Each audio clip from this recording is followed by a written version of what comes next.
Hello friends, welcome back to my channel. Hope you all are doing good. आज हम लोग अपने economics के चैप्टर नेशनल इनकम को ही कंटिन्यू करेंगे and we will discuss about the second topic which is very important for calculating the national income. Right, तो अगर आपको आज का वीडियो पसंद आता है, समझ में आता है, तो प्लीज़ वीडियो को लाइक करना, शेयर करना और चैनल को सब्सक्राइब करना. चलो लेट्स गेट स्टार्टेड. आज हम पढ़ेंगे कि जो डोमेस्टिक और नेशनल कॉन्सेप्ट होता है हमारा इनकम का. अगर आप प्रीवियस वीडियो को आपने अगर देखा है तो आपको याद होगा, उसमें हम लोगों ने बात करी थी नेशनल इनकम की डेफिनेशन की, जिसमें हमने नॉर्मल रेजिडेंट्स के बारे में पढ़ा था. आज हम लोग बात करेंगे कि जो डोमेस्टिक इनकम होती है और जो नेशनल इनकम होती है, इसमें डिफरेंस क्या है, what makes the difference between these two terms. तो डोमेस्टिक इनकम जो है उसका मतलब क्या होता है, what do you mean by domestic income? It is the sum total of factor income. Right, हमने पढ़ा था कि जो नेशनल इनकम है it is also the sum total of factor income. Domestic income है it is also the sum total of factor income. But where the difference lie? The difference lies here in the next line within the domestic territory.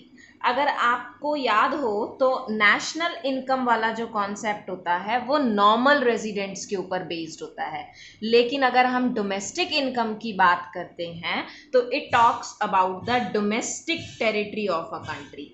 Domestic territory का मतलब क्या होता है कि यहाँ पर हमें कोई इस चीज़ से बॉदर नहीं होना है कि जो इनकम, जो फैक्टर इनकम जनरेट हो रही है वो नॉर्मल रेजिडेंट्स जनरेट कर रहे हैं या नॉन रेजिडेंट्स जनरेट कर रहे हैं. इसका मतलब क्या है कि जो नेशनल इनकम है वो प्योरली क्या थे, नॉर्मल रेजिडेंट. मीन्स वो पर्सन जो है वो इंडिया के नॉर्मल रेजिडेंट होने बहुत ज़रूरी है. लेकिन अगर हम बात करते हैं डोमेस्टिक इनकम की तो यहाँ पर नॉर्मल रेजिडेंट्स और नॉन रेजिडेंट्स दोनों इंक्लूडेड होंगे. इसमें यहाँ पर जो मेन कीवर्ड है हमारा वो यहाँ पर होगा डोमेस्टिक टेरिटरी. राइट, और नेशनल इनकम और डोमेस्टिक इनकम में क्या डिफरेंस है?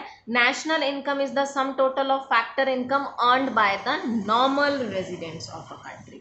राइट, सो डोमेस्टिक इनकम और नेशनल इनकम में डिफरेंस क्या होता है? डोमेस्टिक इनकम का मतलब है नो मैटर नॉर्मल रेजिडेंट्स और नॉन रेजिडेंट्स अर्न, लेकिन नेशनल इनकम में आता है कि ये वो इनकम है जो नॉर्मल रेजिडेंट्स अर्न कर रहे हैं no matter where it is generated.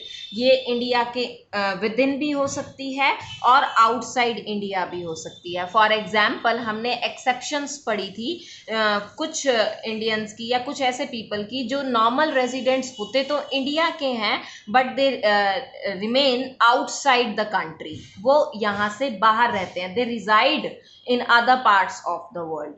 Right, so this is the difference between the domestic and the national concept of the income.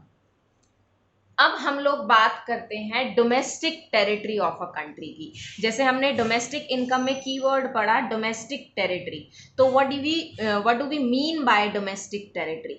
Domestic territory जो है वो हमारी पॉलिटिकल टेरिटरी से डिफरेंट है. अगर जैसे हमारे दिमाग में आता है हम इंडिया का मैप अगर डिस्कस करें, राइट, तो इंडिया के मैप की, तो ये तो हो गई हमारी पॉलिटिकल बाउंड्री.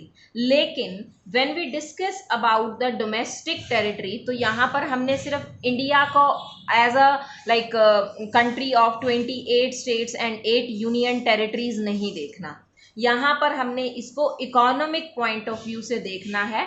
और इकोनॉमिक टेरिटरी का मतलब क्या होता है? It is the geographical territory administered by a government within which persons, goods and capital circulate freely.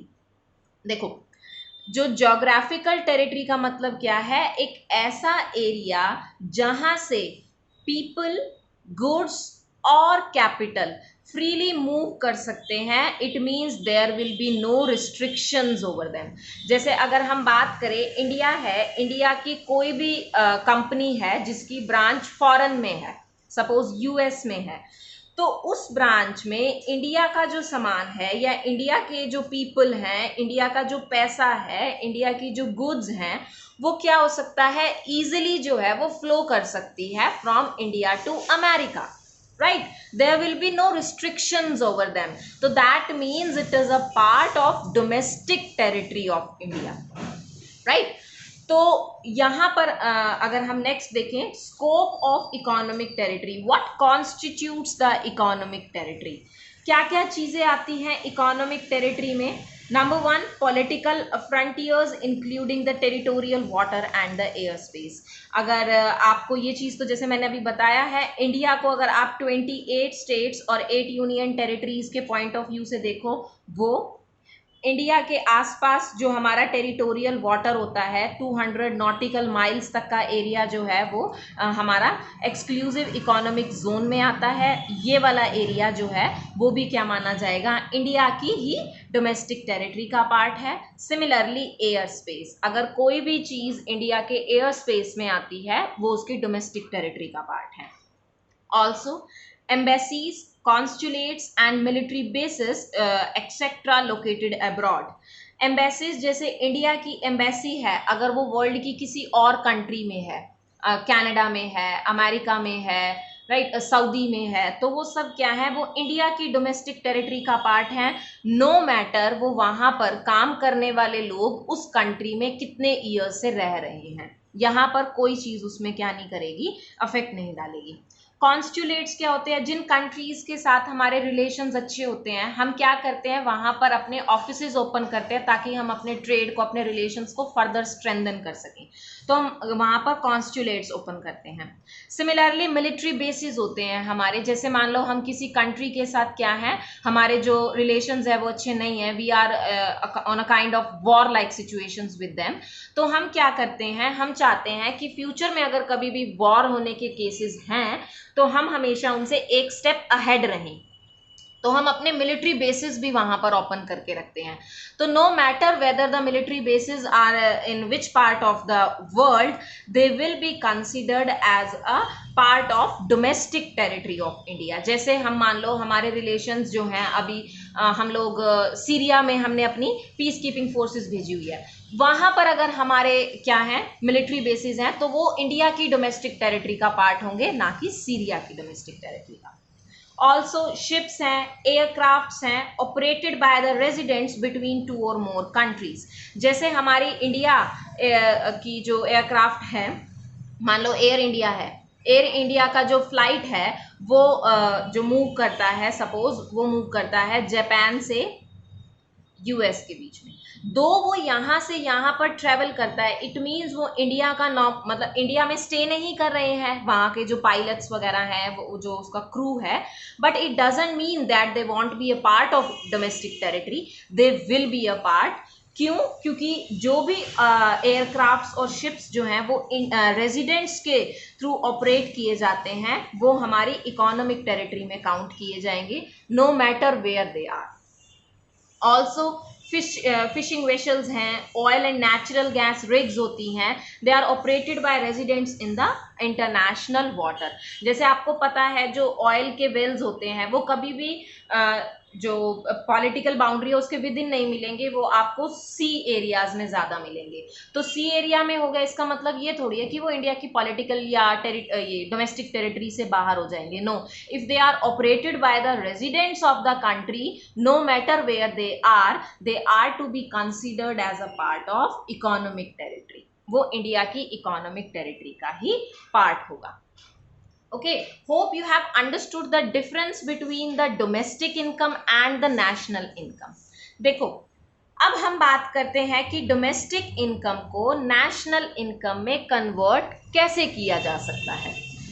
सी, जैसे हमने बात करी, हमारी कंट्री, सपोज ये इंडिया है और ये यूएस है, अब हमारी कंट्री के बहुत सारे लोग ऐसे हैं जो यूएस में जॉब कर रहे हैं besides being the normal resident of India. जैसे हमारे यहाँ पर मान लो गूगल की कोई ब्रांच है, गूगल ने क्या करा, उनको अपनी यूएस के ऑफिशियल ब्रांच में भेज दिया काम करने के लिए, वो वहां पर रह रहे हैं but still they will be considered as a normal resident of India. तो ये जहां पर भी रह रहे हो ये इंडिया के क्या माने जाएंगे, नॉर्मल रेजिडेंट। तो इनकी इनकम जो है हमारी नेशनल इनकम का पार्ट है। सिमिलरली कुछ अमेरिकन हैं जो इंडिया में आए हुए हैं, जॉब कर रहे हैं, स्टडी कर रहे हैं, कोई भी रीजन हो सकता है उनका इंडिया में आने का। तो क्या हो गया, अब यहां पर जो इंडियंस काम कर रहे हैं वो हमारी नेशनल इनकम का पार्ट है, तो उनको हमें क्या करना पड़ेगा, एड ऑन करना पड़ेगा। So whatever income they are earning there that will be a part of factor income from abroad.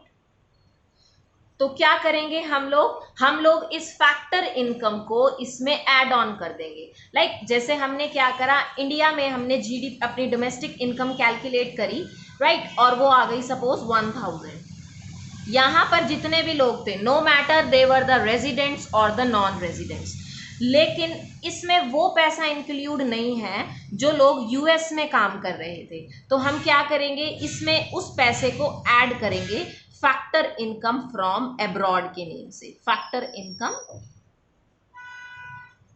From abroad. तो ये हो गया इंडिया की नेशनल इनकम का पार्ट। सिमिलरली इसमें ऐसा पैसा इंक्लूड है, ऐसे फैक्टर इनकम इंक्लूड है जो लोग इंडिया के नॉन रेजिडेंट थे। तो हमें क्या करना पड़ेगा, उसको माइनस करना पड़ेगा।